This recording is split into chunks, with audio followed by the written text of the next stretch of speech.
다니엘 5장. 벽에 쓰여진 글자. 벨사살 왕이 귀한 손님 1000명을 불러서 큰 잔치를 베풀어 그들과 함께 술을 마셨습니다. 벨사살은 술을 마시다가 명령을 내려 그의 아버지 느부갓네살이 예루살렘 성전에서 가져온 금잔과 은잔들을 가져오게 했습니다. 이는 왕과 지방 장관들과 왕비들과 후궁들이 그 잔으로 술을 마시도록 하기 위해서였습니다. 예루살렘에 있는 하나님의 성전에서 가져온 금잔들을 내어오자 왕과 그의 귀한 손님들과 왕비들과 후궁들이 그 잔으로 술을 마셨습니다. 그들은 술을 마시면서 금과 은과 노쇠와 쇠와 나무와 돌로 만든 신들을 찬양했습니다.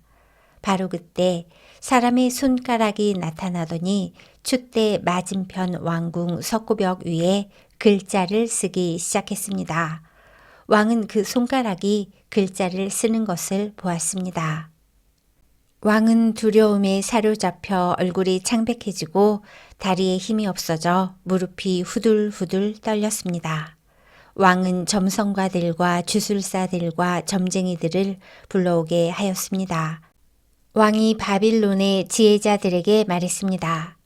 누구든지 이 글을 읽고 그 뜻을 내게 풀어주는 사람에게 자주 세 곳을 입혀주고 목에는 금사슬을 걸어주고 이 나라에서 셋째 가는 통치자로 삼겠다. 왕의 지혜자들이 모두 왔으나 그 글자를 읽거나 그 뜻을 설명할 수 있는 사람은 아무도 없었습니다. 벨사살 왕이 더욱 두려워하여 얼굴이 더 창백해졌고 손님들도 당황하였습니다. 그때 왕의 어머니가 왕과 귀한 손님들의 떠드는 소리를 듣고 연회장으로 들어와서 이렇게 말했습니다. 왕이시여 만수무강하십시오. 두려워하지 마시고 얼굴에서 근심을 거두십시오. 왕의 나라에 거룩한 신들의 영을 받은 사람이 있습니다. 그는 왕의 아버지 때에 신들의 지혜와 같은 지혜와 명철을 보여준 사람입니다. 선왕이신 느부갓네살 왕은 그 사람을 마술사, 점성가, 주술가와 점쟁이들의 우두머리로 세우셨습니다. 제가 말하는 사람은 다니엘입니다. 느부갓네살 왕은 그에게 벨드사살이라는 이름을 지어주셨습니다. 그는 매우 총명하며 지식과 통찰력을 가진 사람입니다. 그는 꿈과 비밀을 말할 수 있고 아무리 어려운 문제라도 풀 수 있습니다. 다니엘을 부르십시오. 벽 위의 글자가 무슨 뜻인지 그가 왕에게 설명해 줄 것입니다. 다니엘이 부름을 받아 왕 앞에 나왔습니다. 왕이 그에게 물었습니다. 네 이름이 다니엘이냐? 네가 내 부왕이 유다에서 데려온 포로 가운데 한 사람이냐? 너 안에 신들의 영이 있다는 말을 들었다. 네가 매우 총명하며 지식과 통찰력이 있다는 말도 들었다. 내가 지혜자들과 마술사들을 불러 벽 위에 적힌 이 글자를 읽고 그 뜻을 말해보라고 했으나 아무도 설명하지 못했다. 그런데 너는 해석을 잘하고 어려운 문제도 잘 푼다고 들었다. 그러니 벽 위에 적힌 글을 읽고 설명해 보아라. 네가 그렇게만 할 수 있다면 내가 너에게 자주 세 곳을 입혀주고 목에는 금사슬을 걸어주고 이 나라의 셋째 가는 통치자로 삼아주겠다. 다니엘이 왕에게 대답했습니다. 선물은 왕이 가져가시고 상도 다른 사람에게 주십시오. 하지만 나는 왕을 위해 벽 위에 글을 읽고 그 뜻을 풀어드리겠습니다. 왕이시여, 지극히 높으신 하나님께서 왕의 아버지 느부갓네살을 위대하고 강한 왕으로 만드셨습니다. 하나님께서 그에게 큰 권세를 주셨기 때문에 백성들과 나라들과 각기 다른 말을 쓰는 모든 사람이 느부갓네살 왕을 무서워했습니다.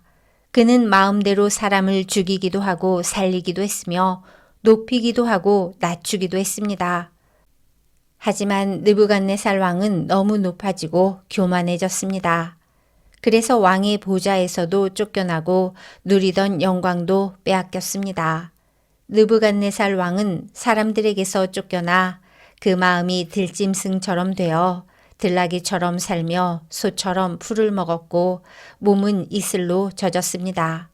그러다가 비로소 지극히 높으신 하나님께서 인간의 나라를 다스리신다는 것과 하나님의 마음에 드는 사람에게 그 나라를 주신다는 것을 알게 되었습니다.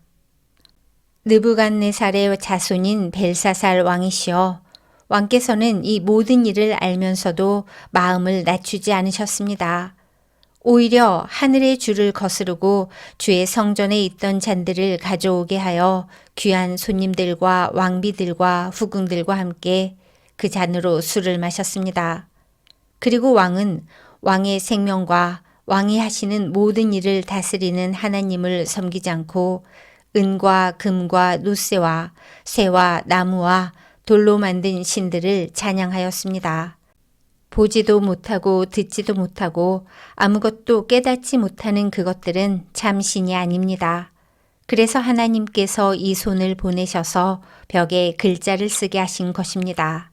벽에 적힌 글자는 메네, 메네, 데겔, 바르신입니다. 그 뜻은 이렇습니다. 메네는 하나님께서 왕의 나라의 끝날을 정하셨다는 뜻입니다. 데겔은 왕이 저울 위에 달리셨는데 무게가 모자란다는 뜻입니다. 바르신은 왕의 나라가 나뉘었다는 뜻입니다. 왕의 나라는 메대와 페르시아 사람들에게 넘어갈 것입니다. 이에 벨사살이 명령을 내려 다니엘에게 자주색 옷을 입히고 금사슬을 목에 걸어주고 그를 나라의 셋째 가는 통치자로 세웠습니다. 바로 그날 밤에 바빌로니아의 왕 벨사살이 죽임을 당했습니다. 메대 사람 다리오가 새 왕이 되었습니다. 다리오의 나이는 62세였습니다.